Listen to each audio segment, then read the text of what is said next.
एक जानलेवा चीज आज और है, व्हाट्सएप पे स्टेटस का मामला। इसमें 30 सेकंड की वीडियो लगाई जाती है।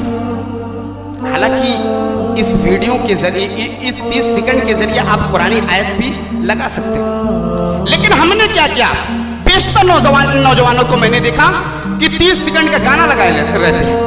तो ये आपके अकाउंट में जितने लोग सेव होते हैं, जिनके नंबर आपके जिनके पास आपका नंबर होता है, वो तमाम लोग उसको देखते हैं। तो जितने लोग देख रहे हैं तो उनके गुनाह का बोझ आपके ऊपर डाला जाएगा।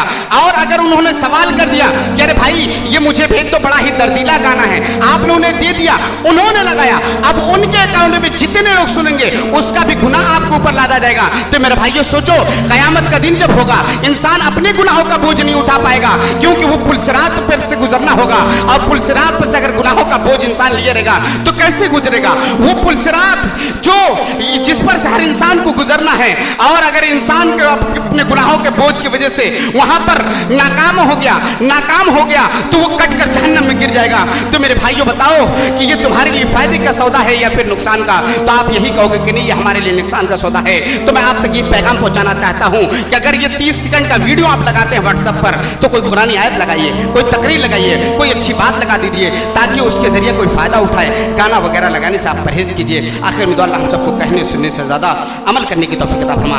हमें जब तक जिंदा रख, ईमान वाला बना कर जिंदा रख। हमारा खात्मा हो तो कल में ला इलाहा इल्लल्लाह पर हो। आमीन। व आखिर दावाना अल्हम्दुलिल्लाहि रब्बिल आलमीन। अस्सलामु अलैकुम व रहमतुल्लाहि व बरकातुहू।